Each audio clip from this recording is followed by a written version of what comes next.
Point media. Sankranti బరిలో Mahesh Babu cinema అంటే ఆడియన్స్కి వచ్చే ఊపు అంతా ఇంత కాదు. పైగా బాబు గారి బొమ్మ పడితే చాలు బాక్స్ పగలాల్సిందే. అందులోనూ అక్కడ డైరెక్టర్ ఎవరు? మన టాలీవుడ్ గురూజీ. ఇక ఫ్యాన్స్తో పాటు ఆడియన్స్ ఊరుకుంటారా చెప్పండి?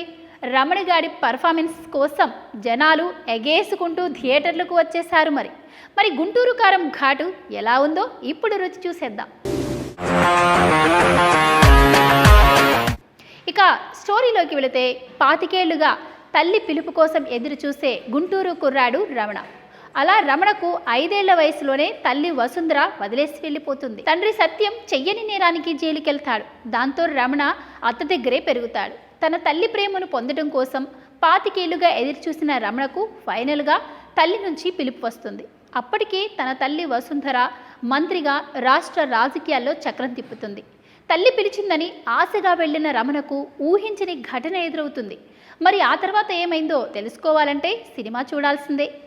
గుంటూరు అంటే పుట్టిన ఊరని మమకారమో ఏమో కానీ గుంటూరు కారంలో మహేష్ బాబు పర్ఫార్మెన్స్తో చెలరేగిపోయాడు. ఆయనలోని ఒరిజినాలిటీ అంతా బయటకు వచ్చేస్తుంది. గుంటూరు కారం సినిమాతో ఫ్యాన్స్కి ఇచ్చిన మాటను నిలబెట్టుకున్నారు మహేష్ బాబు.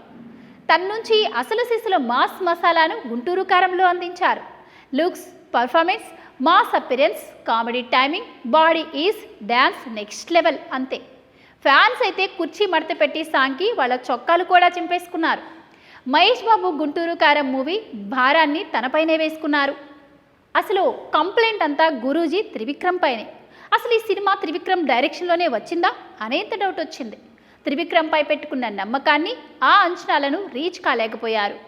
గుంటూరు కారంలో కథని ఎమోషనల్గా ఆడియన్స్కి కనెక్ట్ చేసే స్కోప్ ఉన్నా భారం మొత్తం మహేష్పై వదిలేశారు. మదర్ సెంటిమెంట్ అనేది కథకి బేస్ పాయింట్ అయినా చివరి వరకు కూడా తల్లి కొడుకుల మధ్య బలమైన ఎమోషన్ సీన్స్ పడలేదు. ప్రీ క్లైమాక్స్లో తల్లి కొడుకుల మధ్య వచ్చే సీన్ లాంటిది ఇంటర్వెల్కి ముందు పడి ఉంటే సెకండ్ హాఫ్పై మరింత పట్టుండేది. కానీ అప్పటికే కథ గాడి తప్పిన ఫీలింగ్ కలిగింది. మహేష్ మ్యాజిక్ని, ఆయన మేనరిజంని చూడడం తప్ప కథ కోసం కాదు అన్నట్టుగా మారింది పరిస్థితి.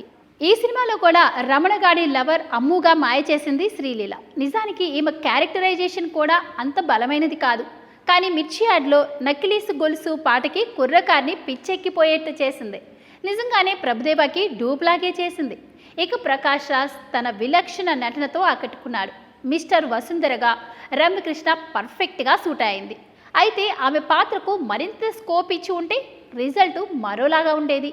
ఈశ్వరిరావు, మురళీ శర్మ, జయరామ్, రావు రమేష్ వారి పాత్రల వరకు పర్ఫెక్ట్గా వర్క్ చేశారు. వెన్నెల కిషోర్ టైమింగ్ అక్కడక్కడ వర్కౌట్ అయింది. తమన్ బ్యాక్గ్రౌండ్ స్కోర్ పర్వాలేదు. ఓవరాల్గా గుంటూరు కారంలో మహేష్ బాబు మెప్పించాడు.